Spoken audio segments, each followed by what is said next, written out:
My name is Dan Dorval, and I'm President and CEO of Dorval and Cherney Financial Advisors.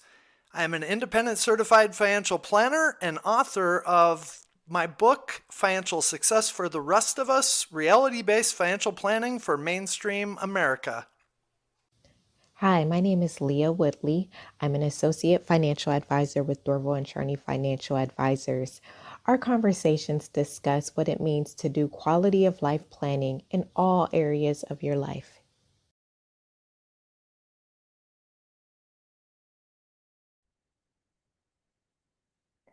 Dan, it's that time again. We are honoring our September Quality of Life Nurse Award winner. Why don't you tell us a little bit about her? Well, this one is kind of an exciting one because for the people who watch these videos and they wait each month to see who we award with our Quality of Life Nurse Award, you will recognize this name, or you might recognize this name, because our September winner is Lori Kirchner. And Lori happens to have the same last name as our July winner, who is Carly Kirchner. And so Carly ended up nominating her mom, who has served as a nurse for 40 years and is retiring. And Carly's nomination talked a lot about the big shoes that she, feels like she has to fill as a young nurse, trying to, follow in the footsteps of her mom. So we are pleased to announce our winner is Lori Kirchner, and we are going to bring her on and chat for a little bit. All right, let's welcome her in. Hi, Lori. Hi. How are Lori, you we today? Good. we we are honoring you with our September Quality of Life Nurse Award. That is Congratulations. awesome. Thank you so much. I had no idea my daughter even nominated me. She's been so busy with her wedding and everything. I was totally shocked. So Carly's nomination was exceptional. She went into some detail about how amazing you were over your 40-year career as a nurse, working at St. John's, and all You. of the impact that you've had on, all of these younger nurses, being a mentor, all of the patients you took care of. So why don't you talk a little bit about, your career? You just retired. I did. And, why don't you talk a little bit about your career and maybe share with our viewers, kind of what it's like maybe for these younger nurses like Carly to kind of step into that role that you had Yes. for so long. Yes. Okay. Well, I actually worked two other jobs before St. John's. So I worked at a group home when I graduated. It was right after the strike, so there were no jobs. So I moved to Texas, Dallas, and I worked there a little over a year. And then when I came back, there were openings here. So that's when I started St. John's. I've been there 38 years. Um, I started on an ortho unit for 5 years, and then I went into the float pool. And as years went by, actually, it went quite quickly. They recruited me to work some of the specialty areas. So I worked all the med surg units and then tele, ICU, ER. I've worked maternity. I have worked interventional radiology. Um, and then for the last 25 years, I was something called a lead preceptor. So a lead preceptor onboards new staff. Um, we mentor them, we follow up with them. Um, it's with new grads and with the, oh, I missed that part too. We had a summer intern program and new grad program. And before we hired people to start that program, I helped initiate that program. I set it up. I I did all the paperwork. I did the program, what it should consist of, and I interviewed all of the summer interns and new grads. And then as time went on, they wanted management positions to do those things, and they actually hired someone just for that position. So I stayed in the float pool, and I have probably onboarded I don't even know the numbers. It's over 1,200 people Wow. to St. John's. Yeah. Um, and working as a nurse as well. So that wasn't my only job. Um, but it's very difficult, especially, and it has changed so much over the 40 years. The change I have seen has just been incredible. And what's really interesting is the last 5 years, I have seen more change than almost the 40 years that I've worked. COVID changed a lot of things. It made things really stressful. Um, and getting the new people coming that were in clinicals, they didn't have clinicals. So they missed a lot of their schooling during COVID. And so they came in very green. So that was quite a challenge. Extending their orientation, they needed more practical um, experiences. So what I did is I follow up with the staff, the new staff, and follow up with some of their preceptors. Obviously, with that many people, I can't precept all of them. So I would figure out if they needed more, if they needed less. But I think what's really important is always having a welcoming atmosphere for them. I try to be very upbeat, every time I see them, I ask them how things are going, what do they need. I think when you're new, you just need that person, especially in the float pool. Um, Other people have a physical unit and everybody knows them. In the float pool, it's especially difficult because you're scattered all over and they don't have that unity and they don't have that camaraderie with other people. So I thought it was especially important to try to give that to them. I try to, and then I would have our SWAT nurses, which is our like resource nurses, check in on our new staff, the float pool staff, just so they had somebody to go to during their shift, or um, if they were having a really bad day, they knew they could call them. So, what else did you want me to answer?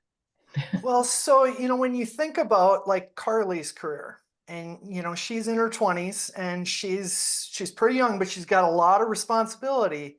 She does. Can you talk about that idea of those younger nurses and what they're coming into? Because, we help thousands of nurses over the years, and so many of the experienced nurses like yourself are leaving now, Mhm. retirement, or maybe they're Yes. just leaving the environment of, it has changed a lot since COVID, and we hear about that all the time. So maybe you can talk just a little bit about your experience in recent years of what that's like, compared to maybe even when you were getting started. How much, maybe it's harder, maybe it's not. I don't know. Why It, don't it you is, share it some is, of it that? is much harder than it used to be.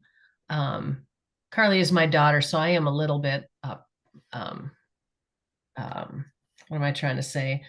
Um, I hold her in high standards, but she is an exception. Not every nurse is a Carly. She is very driven. She wants to learn. She's super smart. A lot of nurses struggle. Um, and it is very difficult now. There is so much, I don't know how to explain this. There is so much charting and regulatory things that we have to do now that we never had to do before. And it's more, you have to remember the human element. And I think that some of the nurses get wrapped up in that. They still get wrapped up so much in the charting and the all of the regulatory things we have to do. They forget about the human element. So I try to remind them about that, and reminding them, when someone's in the hospital, sometimes this is the worst time of their life. They are not going to be happy, and you're going to have to deal with some behaviors, and people are very sad, depressed, angry. A lot of them are going through those grief stages when they're in the hospital, and so we have to remember that. And I always try to talk about the human element with the new people. They get so task focused and charting focused that they don't concentrate on the patient. So it kind of gets lost in that whole patient care element where a lot of nurses talk about the focus was on the patient and it was on the patient care. And Yes. now they kind of talk about there's so many, I guess, Yes. distractions. You've got so Yes. many more patients. The demands are so much higher. It's just hard to focus on patient care. It is. It's very difficult. The job has gotten much harder over the years, for sure. Yeah. So is there any advice you would give to anyone watching this, as far as being a nurse and, things you've seen and done? Yes. Like I said, always remember, treat everybody with dignity and respect. They might not be treating you that way, but we need to treat them that way. Some people are going through withdrawal, or like I said, they're going through the stages of grief. And we need to always remember to treat everybody with dignity and respect, no matter what. Remember the human element. How would that be? How would you feel if that was your mother or your father or your son or daughter? Um, how would you want them to be treated? Well, I think that's great advice. And the reason we have this award is you see out in the world around us, you see people getting celebrated, whether they're, politicians or maybe they're politically connected or whatever, maybe it's the CEO of the health system or whatever. These are Yes. the people who get honored out in our world. And what we see every day because we help nurses are these people that I would call like the real frontline heroes. You talk about COVID, the people who had to face that head on and Yeah. see all of those impacts. And so, we said, hey, we can create an award. We call it our Quality of Life Nurse Award. And we realize and want to celebrate the tremendous impact you've had over a long career as a nurse. So congratulations again on being our Thank September you. winner.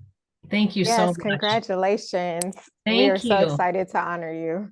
Thank you. The other thing I didn't mention too is when you are selecting your preceptors, the people that are onboarding these new people, we have to remind them what it's like for them, the new people, um, and not be judgmental and just try to be helpful. I always try to, whenever I'm at work and I have something new or something they might want to learn, try to take them under your wing and show them and be patient and kind, and that will go a long way. Well, there's not enough of that in our world today, so we appreciate Yeah, that. thank you. Well, we just want to thank you again for the quality of life impact that you've made, not only on your patients, but other nurses as well. And of course, your daughter. So we Yeah, just recognize you and we congratulate you again. thank you so much. Well, I get to see what she wrote. She didn't tell me what she wrote. Yeah, we can actually send that to you. And let's see if we can pull that up. She's a She says, Lori has been a nurse for almost 40 years. She acted as the lead preceptor for the float pool for 25 years at St. John's. She is retiring this month, and many people are very sad to see her go. She has made a tremendous impact on the lives of her patients and her staff. She is the first welcoming face that float pool nurses and nursing assistants see when they come to work at St. John's for the first time. She showers everyone with kindness and respect. I've had so many of her staff tell me how much they love Lori, and as her daughter, I have big shoes to fill. Her patients also adore her. They have told her that she is the best nurse they have ever had and are sad to see her go when her shift ends. They often ask her when she will be back and if they can have her as a nurse again. She taught me a valuable lesson when I first became a nurse. You must remember that many of these patients are at a very low point in their lives, if not the lowest. So be patient with them, treat them with compassion, listen to what they have to say, work hard to make them feel better. Remember that they are not just patients, but people. I am beyond grateful to have had her as a teacher, and I know many others are as well. She has taught so many of us not only how to be healthcare providers, but also caregivers. I don't know anyone else who is more deserving of this award. Although I may be biased, If you were to go to St. John's and ask any staff member who is most deserving of this award, I'm sure they would agree. Oh, that's very sweet. Thank you. You Wow. are welcome. All right. Thanks for joining us, Lori. Thank you. I Have a appreciate it. Thank you wonderful so much. day. You are Yeah, more you than too. welcome.